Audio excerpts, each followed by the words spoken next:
आज मैं सबसे पहले ये आप लोगों से जानना चाहूँगा कि मैंने जो पहले बता चुका हूँ कि आपको एक वर्क हर रोज़ रोज़ाना उर्दू लिखना है। इस काम को आप ज़रूर कर रहे होंगे, जहाँ तक मुझे उम्मीद है। और जो हमारे तलबा इस काम को नहीं कर रहे होंगे, मैं फिर उनसे यह कहूँगा कि आप एक वर्क उर्दू लिखना न छोड़िए। और सिर्फ लिखना नहीं है, लिखने में इस चीज़ पर ध्यान देना है, इस चीज़ पर तवज्जो देना है कि आपकी तहरीर भी ठीक हो। तहरीर को जितना आपसे हो सके उसको सजाकर संवार कर लिखिए। और ऐसा अगर आप करते रहेंगे तो बहुत जल्द आपकी तहरीर में तब्दीली नज़र आने लगेगी। ये जो मेरा अपना तजर्बा है, वो ज़ाती तजर्बा मैं आपको बता रहा हूँ। तो आज हम शुरू करते हैं इंटरमीडिएट के क्लास को, और उसका मैंने कहकशां का ये तीसरा सबक होगा, जिस सबक का नाम है बाज़ पुराने लफ्ज़ों की नई तहक़ीक़। इस मज़मून के मुसन्निफ़ हैं सैयद सुलेमान नदवी। सैयद सुलेमान नदवी के हालत ज़िंदगी को मुख्तसर तौर पर हम समझें।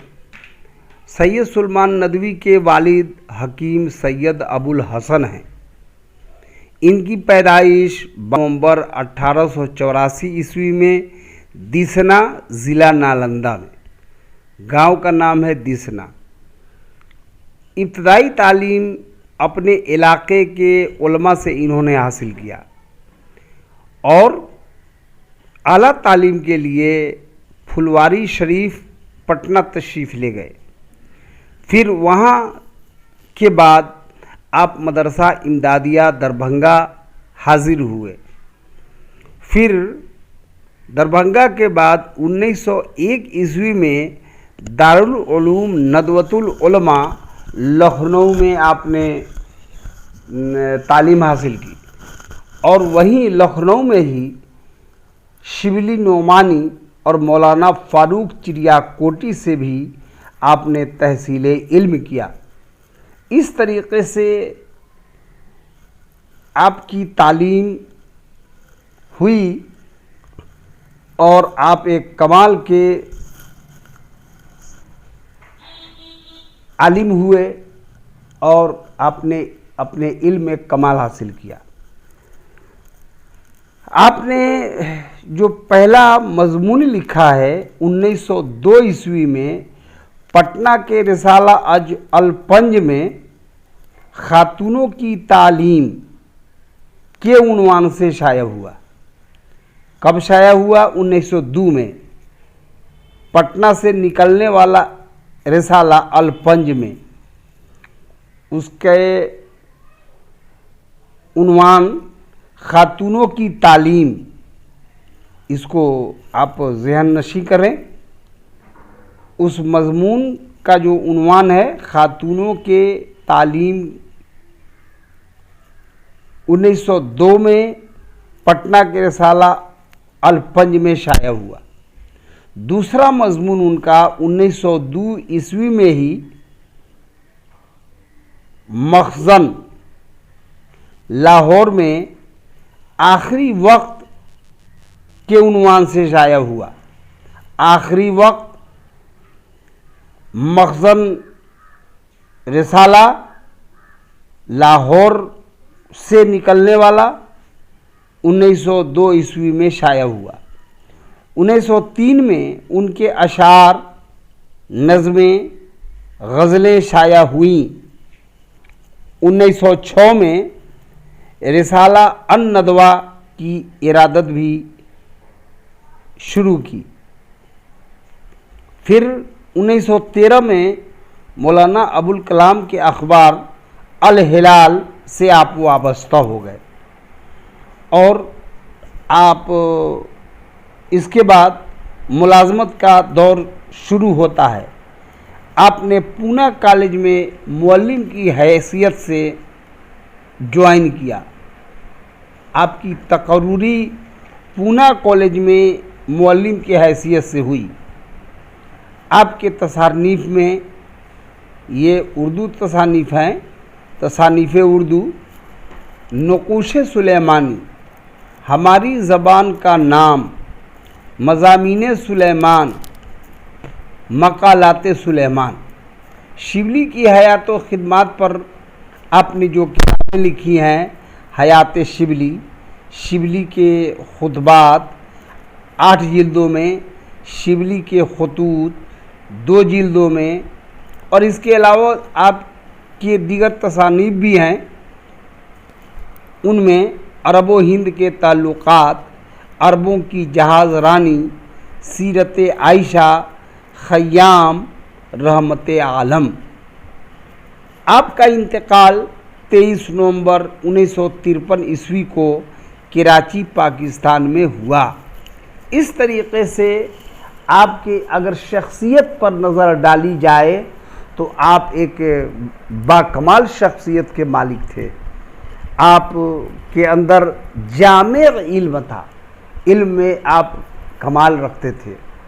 एक मौके पर आप अरबी अदब में तकरीर कर रहे थे, वहाँ पे आपके उस्ताद शिबली नुमानी मौजूद थे। शिबली नुमानी आपकी तकरीर से इस कदर मुतासिर हुए, खुश हुए कि आपने अपने सर की पगड़ी उतारकर अपने शागिर्द सैयद सुलेमान नदवी के सर पर डाल दी। इस तरीके से आप इसी बिहार के सरजमीन पर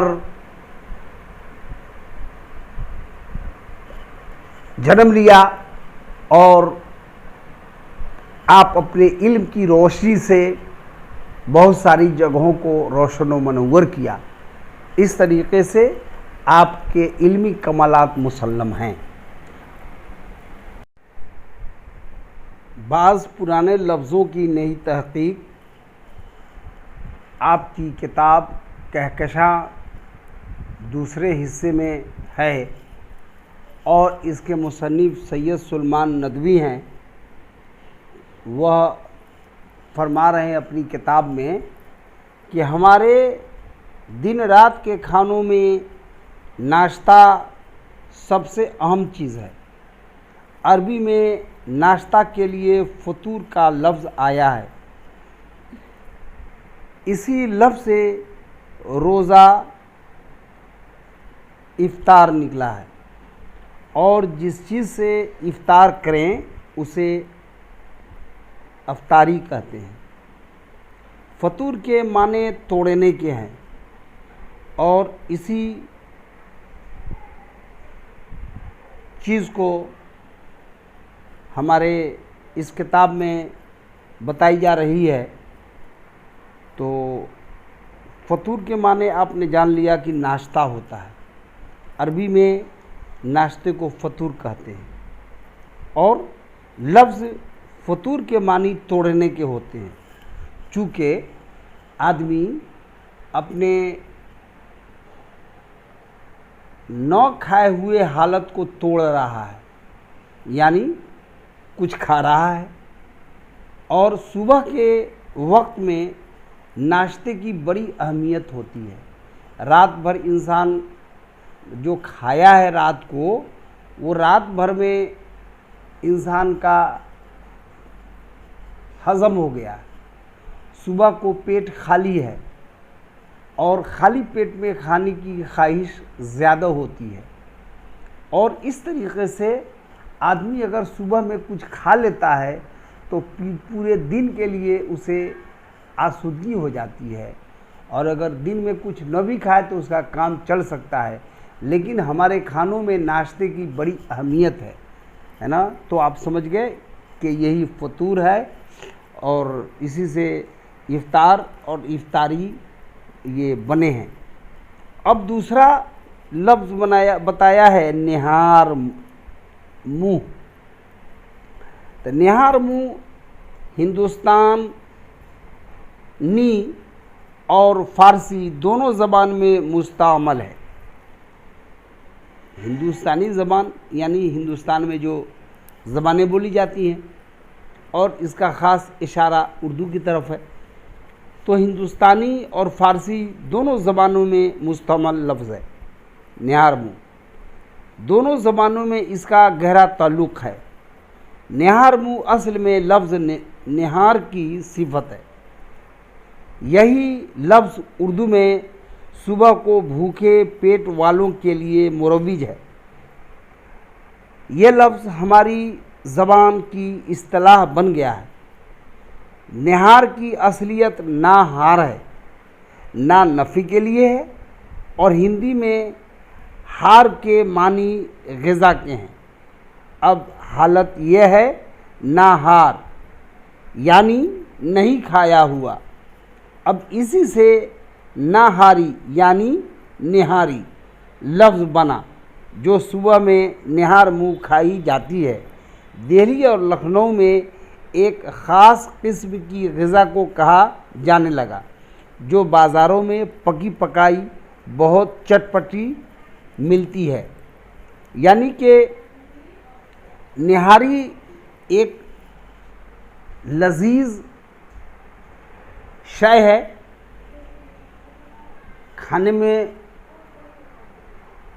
उससे लज़्ज़त मालूम होती है और खाने वाले को बहुत अच्छी लगती है। और सुबह में अभी आदमी कुछ नहीं खाया है, निहार मुँह आप जानते हैं निहार मुँह हमारे ज़बान में उस आदमी को कहते हैं या ऐसे आदमी को कहते हैं जो अभी सुबह से कुछ खाया ही नहीं है। निहार मुँह है, कुछ नहीं खाया है और ये आम इस्तेमाल का लफ्ज़ बन चुका है ना। तो उसी निहार मुँह से निहार है और उसी निहार से बनी है निहारी। यानी ये निहारी जो है अब एक चीज़ हो गई जो खाने की चीज़ है और इसको बाज़ार में या कह लीजिए होटलों में एक किस्म का खाना बनाया जा रहा है। और सुबह सुबह लोग जो भूखे पेट रहते हैं जब खाने के लिए पहुंचते हैं तो उनको कही जाती है कि निहारी। तो वो निहारी सुन करके उनका दिल बाग बाग हो जाता है और वो निहारी बहुत पसंद से खाते हैं। तो पता ये चला और उसे बनाने वाला बहुत लजीज बनाता भी है, खाने में भी अच्छा लगता है। तो आपने देखा कि हमारे सैयद सुलेमान नदवी साहब ने ये जो पुराने लफ्ज़ की नई तहकीक पेश किया है, यानी इसकी शुरू से लेकर आखिर तक आपने असलियत समझा। निहार मुँह, निहार से नहार बना और नहार से निहारी बनी और ये खाने